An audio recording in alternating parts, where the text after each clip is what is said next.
On the 6th of February 2016, the high-resolution imaging science experiment camera on NASA's Mars Reconnaissance Orbiter captured a curious image of the surface of Mars. The photograph would eventually be published by NASA in July of the same year under the provocative heading, Martian Morse Code. The image discloses what are purported to be sand dunes extending over the desolate surface of the red planet. But unlike any known sand dune configurations on Earth, these Martian dunes consist of interlocking multi-directional lines and discontinuous mounds that form a complex grid-like pattern reminiscent of a circuit board and, in some segments, of Morse code. As soon as the image was published by NASA, in what appeared to be a coordinated response, nearly every major news outlet in the United States and many others around the world ran the story with sensational headlines heralding the possibility of intelligent life on Mars.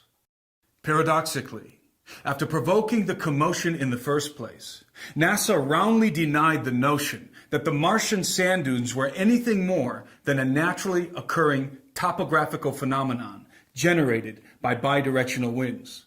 However, since no precedent for such a complex sand dune configuration exists on the Earth, NASA was forced to admit that they cannot fully explain how the so-called Martian Morse code was actually created. I believe that a precedent for such a phenomenon does in fact exist on the Earth, but not in the form of sand dunes and not naturally occurring. In 2008, the late researcher David Flynn published an article entitled "The Geoglyphs of Tiwanaku." Flynn made an astounding discovery while viewing satellite images over the region surrounding the antediluvian megalithic site of Tiwanaku near Lake Titicaca in the high plains of Bolivia, a region known as the Altiplano. What he discovered was a vast network of strange geoglyphic configurations comprised of multi-directional lines, rectangular cells, and circular mounds that form a continuous circuit-like grid extending for hundreds of miles over the Altiplano.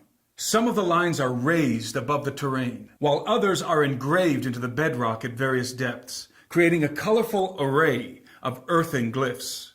Like the Nazca lines in Peru, the geoglyphs of Tiwanaku can only be viewed from a high-altitude perspective. In his article, Flynn postulated that the geoglyphs must have been artificially constructed, but due to their extensive scope and complexity, could not have been devised by primitive hands. He further proposed that the geoglyphs may represent an unknown and arcane written language or cipher similar to Morse code, or more analogously, to a form of communication and calculation developed or adapted by the Inca called quipus and yupana. Quipus and yupana were the Incas' only form of recorded communication. While quipus utilized an integrated system of ropes and knots, varying in size, color, and composition to convey spoken language, yupana incorporated a system of rectangular cells and circles to convey numeric values. The quipus and yupana cipher was so complex that it was capable of communicating incredibly detailed information concerning historical events, census records, calendrical data, and military organization.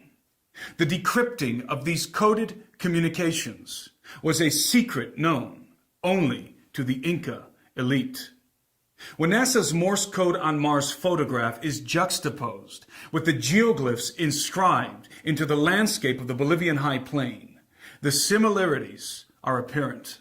Both earthen and Martian geoglyphic configurations, though composed of different elements, share the same quipus and yupana-like characteristics of interlocked multi-directional lines, rectangular cells, and discontinuous circular mounds.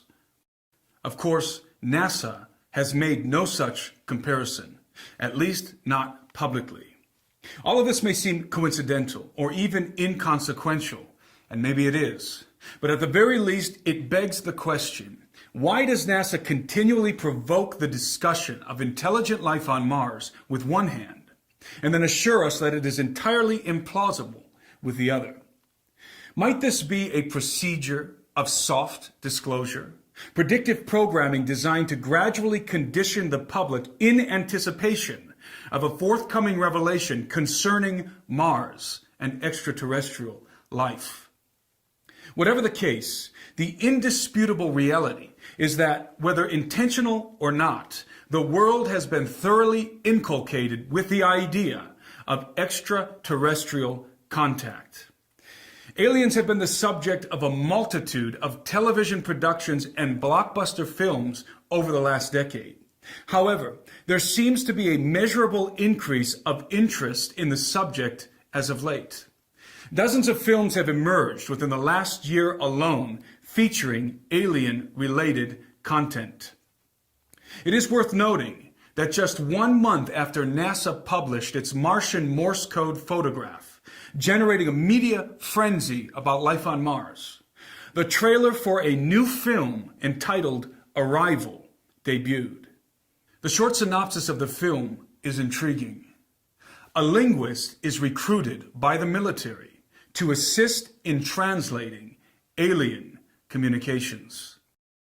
Again, this may be entirely coincidental, but it follows on the heels of other conspicuous intimations.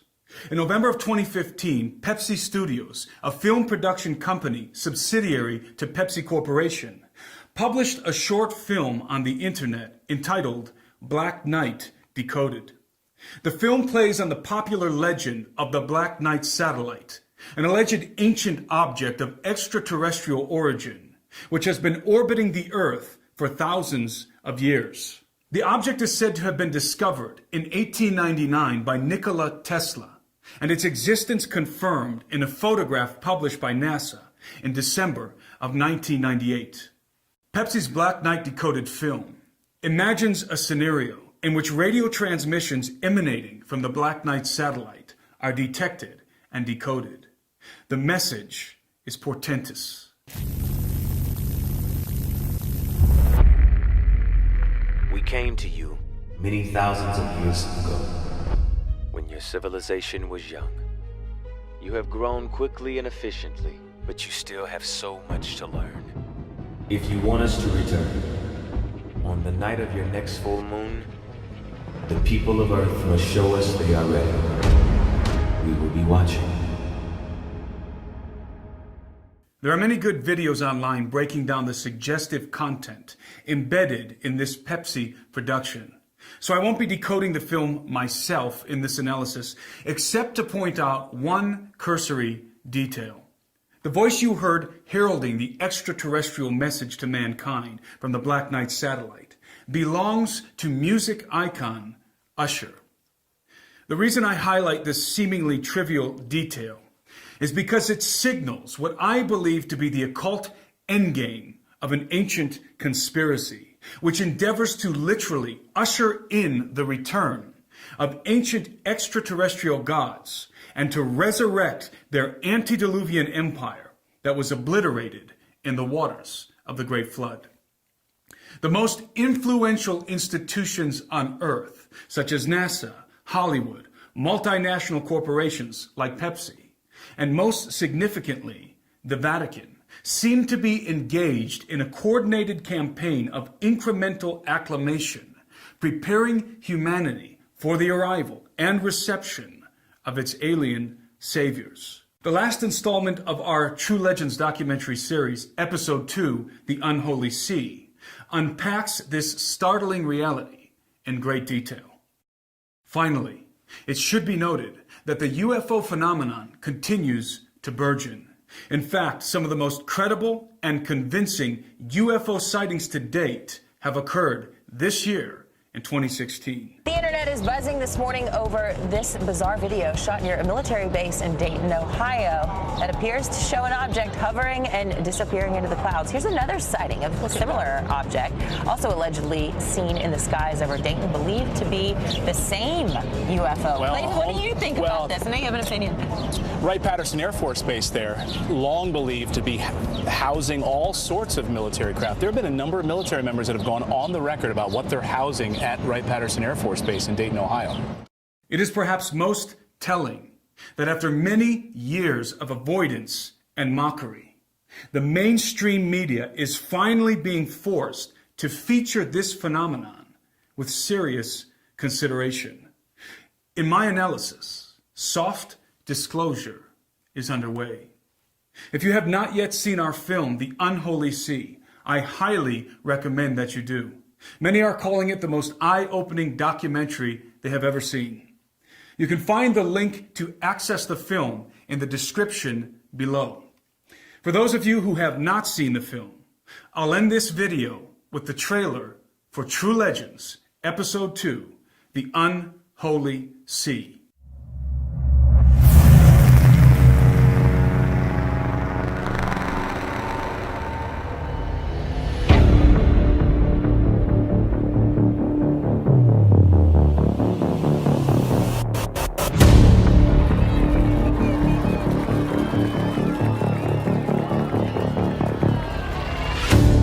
They say this thing had been dead for maybe a day or two. We estimated his size at approximately 12 to 10 feet tall. The Giants killed the first team that they came across. He was extremely big and fast and agile for a guy that size.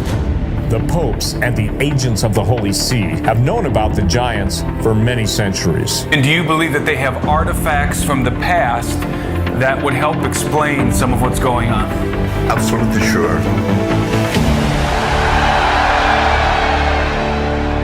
The Vatican knows all the secrets.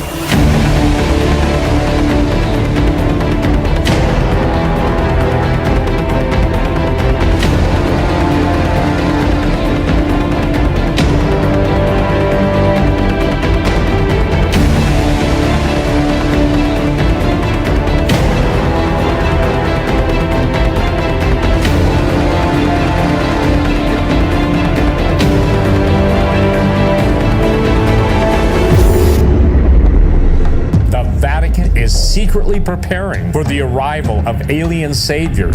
They seem to be intentionally creating dogma that is going to position the Roman Catholic Church to be at the forefront of an official disclosure moment. The Vatican is involved in ufology in ways that they can't even imagine. So while we're standing here in the headquarters of the Jesuits, tell us about Mount Graham.